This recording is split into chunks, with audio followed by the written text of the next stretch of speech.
এক ঘন্টা গল্প করতেন, আরেক ঘরে যায় আরেক ঘন্টা গল্প করতেন। একজনের বয়স কম আর একজনের বয়স বেশি, এই জন্য সময়ের কোনো পার্থক্য করতেন না। প্রত্যেক দিন নিয়ম অনুযায়ী এক একদিন বিবির ঘরে রাত্রি যাপন করতেন। একদিনের ঘটনা, বিশ্বনবী মুহাম্মদুর রাসূল সাল্লাল্লাহু আলাইহি সাল্লাম আম্মা সাউদা রাদিয়াল্লাহু তাআলা আনহার ঘরে রাত্রি যাপন করার জন্য চলে গেলেন। আম্মা সাউদার বয়স ছিল একটু বেশি, একটু ভারী। আম্মা সাউদার ঘরে যখন রাত্রিতে ঢুকলেন, আম্মা সাউদার ঘরে ঢোকার পরে আম্মা সাউদা একটু আপ্যায়ন করলেন। আপ্যায়ন করার পরে, খেদমত করার পরে ডাক দিয়ে বলেন, নবী গো, আপনি তো আজকে আমার জন্য, আজকের রাত্রিটা আমার জন্য বরাদ্দ। বলে হ্যাঁ। আম্মা সাউদা ডাক দিয়ে, ইয়া রাসূলুল্লাহ, আমার বয়স ভারী, আমি একটু বয়স হয়ে গেছি, বার্ধক্য পৌঁছে গেছি, আজকে আমার রাত্রিটা আমার ঘরে যে আপনি রাত্রিটা থাকবেন। ওগো নবীজি, আমার ঘরে রাত্রিটা আমি আয়েশার জন্য, আবু বকরের কন্যা আয়েশার জন্য এই রাত্রিটা আপনি সদকা করে দিলাম। সুবহানাল্লাহ। এক বিবি আরেক বিবির প্রতি কত মায়া, কথা ঠিক কিনা? আর আমাদের বর্তমান সমাজের অবস্থা হইল বন্ধুরে, এক বিবি থাকলে আরেক বিবি যদি স্বামী করে, বাবার বাড়ির সম্পদ বিক্রি করে নিয়ে এসেও কয় তারে তালাক দিতে হবে, নাহলে তোমার মতো স্বামীর সংসার আমি করব না। কথা ঠিক কিনা? আমার মুসলমান ভাইরা, আল্লাহ কোরআনে বলেছেন, ওয়ানকিহুল আয়ামা মিনকুম ওয়াস-সালিহিনা মিন ইবাদিকুম ওয়া ইমাইকুম ইলা আখিরিল আয়া। আমার মুসলমান ভাইরা, আমার যুবক ভাইরা, তোমরা গরিব হওয়ার জন্য বিয়ে করো না, চাকরি নাই এই জন্য তোমরা বিয়ে করো না, তোমাদের সম্পদ নাই এই জন্য বিবাহ করতে চাও না। আল্লাহ নবী বলেন, আল্লাহ কোরআনে বলেন, তোমরা বিবাহ করো, তোমার যৌবন আছে, তোমার সম্পদ নাই, তোমার চরিত্রকে হেফাজত করার জন্য তুমি যদি বিয়ে করতে পারো। আল্লাহর নবী বলেন, সালাসাতুন হাক্কুন আলাল্লাহি আউলুহুম। আল্লাহর নবী বলেন, যুবক, তুমি যখন বিবাহ করবা রে, বিবাহ করবার পূর্ব মুহূর্তে তুমি তিনটা উদ্দেশ্য যদি তোমার সামনে ঠিক রাখতে পারো, আল্লাহর নবী বলেন, ওই যুবককে এবং ওই যুবতীকে আমি আল্লাহর জন্য ধনী বানানো, আল্লাহ তাআলার জন্য হক হয়ে যায়।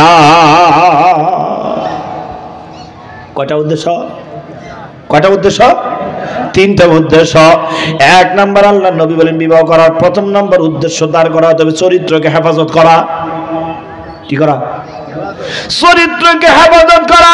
দুই নম্বর, তোমার উদ্দেশ্য থাকতে হবে বেশি বেশি করে সন্তান জন্ম দেওয়া। সুবহানাল্লাহ।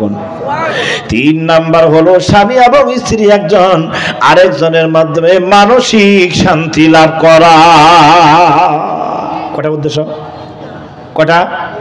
এক নাম্বার চরিত্রকে হেফাজত করা, দুই নাম্বার হলো সন্তান বেশি জন্ম দেওয়া, তিন নাম্বার হলো মানসিক প্রশান্তি লাভ করা। এই তিনটা উদ্দেশ্যে মানুষকে বিবাহ করতে হবে। কিন্তু আমার যুবক ভাইরা, বিবাহ করার প্রথম নাম্বার উদ্দেশ্য হলো বাবার সম্পদ কয় বিঘা, ঢাকা শহরে কয়টা ফ্ল্যাট আছে, কয় কোটি টাকার মালিক। বিবাহ করলে 4 চাকা গাড়ি একটা পাবো কি পাবো না? চোখ যদি একটা টেরা হয়, দেখে ডাইনে দেখা যায় বামে, দেখছে এইদিকে, সাইরেছে এইদিকে, কথা ঠিক কিনা? কিন্তু 4 চাকা গাড়ি যদি একটা দেয় কোনো আপত্তি, পালসার গাড়ি যদি একটা দেয় কোনো আপত্তি নাই। কথা বলেন ঠিক কিনা? আমার মুসলমান ভাইরা, চরিত্র হেফাজত করার জন্য বিয়ে করা লাগবে। আমাদের সমাজের মানুষগুলি, যুবকেরা বিবাহ করে চরিত্র হেফাজত করার উদ্দেশ্য আজকে নাই, সন্তান বেশি বেশি জন্ম দেওয়ার জন্য বিয়ে করা লাগবে, উদ্দেশ্য সঠিক নাই। বিয়ে করার আগেই ঘরের ভিতরে নট ডে টু এইট, কথা ঠিক কিনা?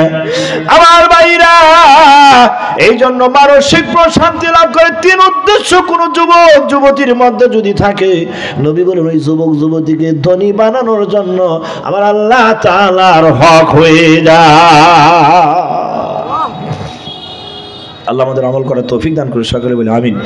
আমার মুসলমান ভাইরা, যেই কথা বলতেছিলাম, ইনসাফের কথা বলতে গিয়ে একটু দূর দিয়া ঘুরে আসলাম। বিশ্বনবী মুহাম্মদুর রাসূল সাল্লাল্লাহু আলাইহি সাল্লাম সেই কথাটাই বলেন, কিয়ামতের ময়দানে প্রত্যেকটা মানুষকে আল্লাহর আদালতে প্রশ্ন করা হবে, তুমি কেমন ইনসাফের সাথে তোমার সমাজটাকে চালাইছো, তোমার বাড়িটাকে, তোমার ঘরটাকে কেমন করে চালাইছো, মসজিদের সভাপতি তোমার দায়িত্বটা কেমনে চালাইছো। ও আমার মুসলমান ভাইরা, আল্লামা কাজী সানাউল্লাহ পানিপতি রহমাতুল্লাহ আলাইহি আরো তিনটা ব্যাখ্যা করেছেন ইম্পর্টেন্ট। ইনসাফের ব্যাখ্যা করতে গিয়ে তাফসীরের মধ্যে বিশ্ববিখ্যাত তাফসীরকার আল্লামা কাজী সানাউল্লাহ পানিপতি রহমাতুল্লাহ আলাইহি আরো তিনটা ইম্পর্টেন্ট ব্যাখ্যা করেছেন।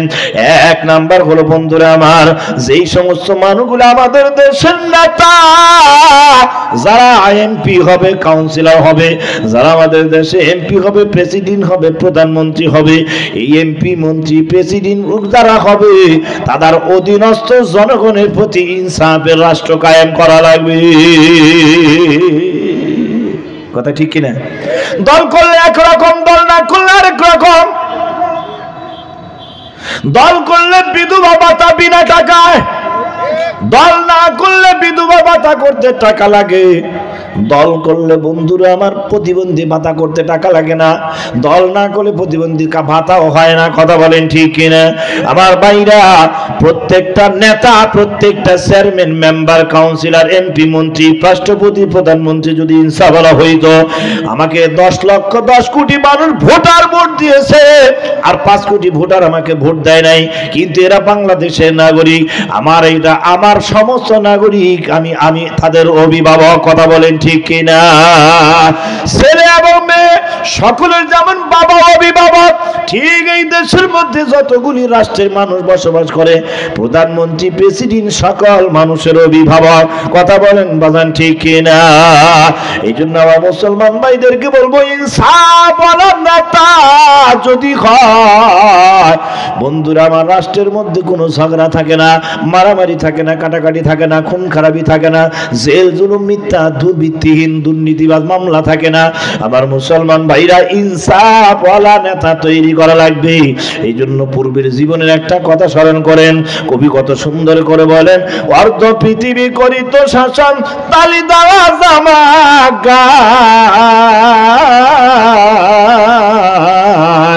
আটার বস্তা মাথায় করে নিয়ে সেবিত দুস্তমায়। ওরে এখন গাড়ি হাওয়া চলে কলের বিধান, ওরে বিনা তেলে হাওয়ায় চলতো তখতে সুলাইমান, মোরা সেই মুসলমান।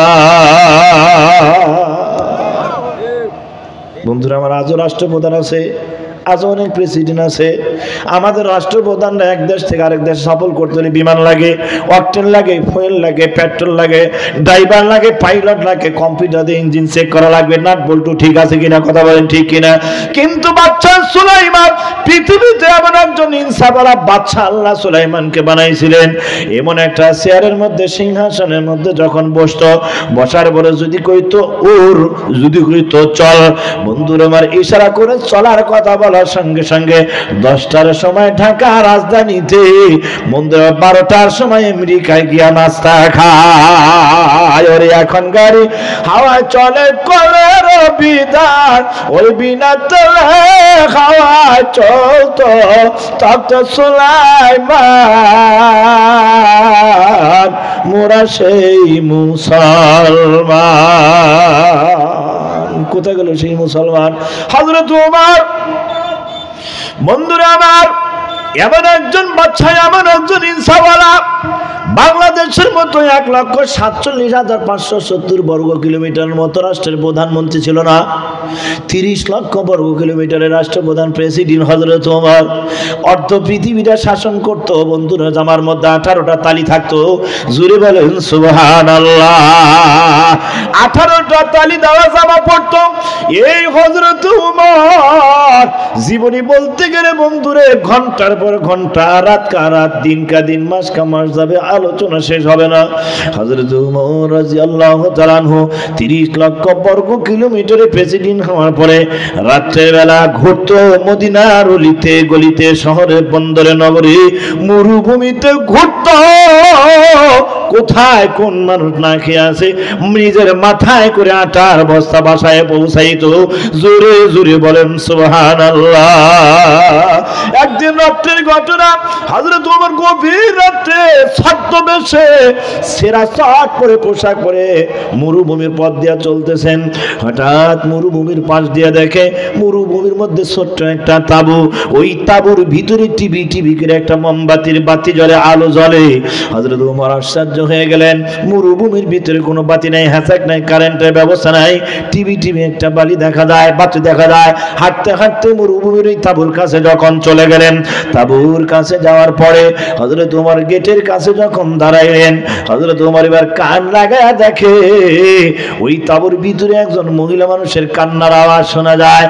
আর ওই তাঁবুর ভিতর থেকে একজন নওজোয়ান একবার তাঁবুর ভিতরে যায়, একবার তাঁবুর বাইরে আসে। হযরত ওমর আশ্চর্য হইয়া নওজোয়ানের কাছে ডাক দেখো, ভাই রে, ওই প্যান্ডেলের ভিতরে তাঁবুর ভিতরে কে যেন কান্না করে, আর তুমি একবার আসতেছো, একবার বাইরে আসতেছো, একবার ভিতরে যাচ্ছ, ঘটনা কি একটু বলো। এবার লোকটা ডাক দেয়, তোমার কাছে আমার ঘটনা বলে লাভ কি, আমাকে একটু একা থাকতে দাও। হযরত ওমর ছদ্মবেশে ডাক দিয়ে বলে, ভাই বলো, যদি পারি তোমার একটু বিপদ থেকে আমি একটু উপকার করতে চাই, একটু সুযোগ করে দাও। যুবক এবার ডাক দেবো, ভাই শোনো, ওই তাঁবুর ভিতরে আমার বিবি প্রসব ব্যথায় কাতরাইতেছে। কত মহিলা সন্তান প্রসব করার সময় দুনিয়া থেকে মৃত্যু শয্যায় ঢলে পড়ে, আমার স্ত্রী প্রসব ব্যথায় কাতরাইতেছে, বাচ্চা প্রসব হচ্ছে না। মহিলাদের জন্য একটা নির্ধারণ সময়, মুসিবতের সময়। এই মুহূর্তে আমার বিবির জন্য একটা নার্সের দরকার, ধাত্রীর দরকার, সেবিকার দরকার। আমি কোথায় পাবো? কোনো মানুষ এই মুহূর্তে নাই। তুমি তো একজন পুরুষ মানুষ, তোমার কাছে এই ঘটনা আমার বলেই লাভ কি? হযরত ওমর ডাক দেখো, ভাই একটু দাঁড়া রে, একটু দাঁড়া, একটু অপেক্ষা কর, একটু সুযোগ দে। দৌড়াইয়া সোজা চলে গেলেন বাড়ির দিকে। ও বন্ধুরা আমার, 30 লক্ষ বর্গ কিলোমিটারের প্রেসিডেন্ট হযরত ওমর দৌড়ে বাসায় গিয়া বিবির ঘরের দরজা নক করলেন। টোকা দিতে দেরি, বিবি ঘরের দরজা খুলতে দেরি না। যেমন স্বামী তেমন বিবি, কথা বলেন ঠিক কিনা? আমাদের গ্রাম্য ভাষায় একটা কথা বলে, বাপ ভালো তার বেটা ভালো, মাও ভালো তার ঝি, আরে গাই ভালো তার বাছুর ভালো, দুধ ভালো তার ঘি। আরে ভালো মানুষের বেটি হলে অল্প কথাই বুঝি, আর ভালো জাতের কচু হলে অল্প জালেই সিজি। শিকার গায়ে আতর দিলে গন্ধ নাহি যায়, গাধাকে পিটাইলে কবু মানুষ নাহি হয়। জোরে জোরে বলেন ঠিক কিনা? বাপ যদি ভালো হয়, বেটা ভালো হয়, স্বামী যদি ভালো হয়, স্ত্রীও ভালো হয়। কথা বলেন ঠিক কিনা? হযরত ওমর ঘরের দরজা নক করতে দেরি, দরজা খুলতে দেরি নাই।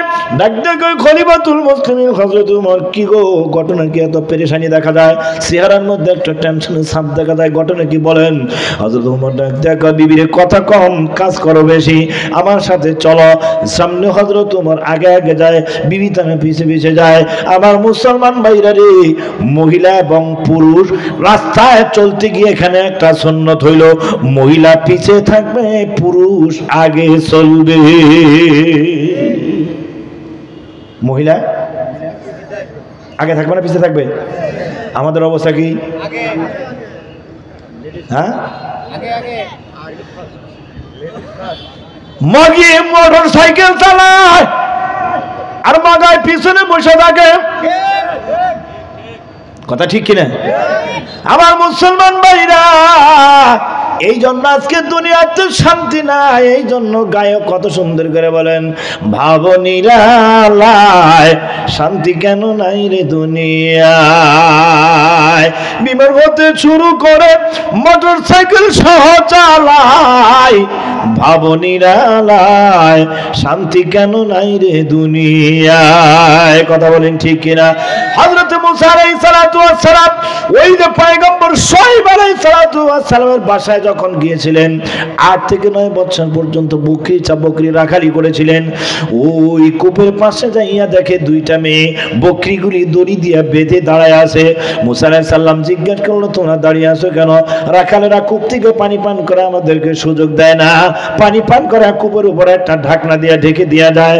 হযরত মুসা আলাইহিস সালাম নিজের হাত দিয়ে এক বাহু দিয়ে শক্তি করে ধরে কূপটাকে আগলা কইরা পানি উঠাইয়া ওই যখন মেয়ে দুইটাকে যখন পানি বকরিগুলোকে পানি পান করায়, পানি পান করানোর সময় মুসা আলাইহিস সালামকে সঙ্গে নিয়ে শুআয়ব পয়গম্বরের বাড়ির দিকে যখন যায়, মুসা পয়গম্বর ডাকতে বলে, ও মহিলা শোনো, তোমার বাবার বাড়িতে আমি যাব, তোমরা থাকবা পিছনে, আমি থাকবো সামনে।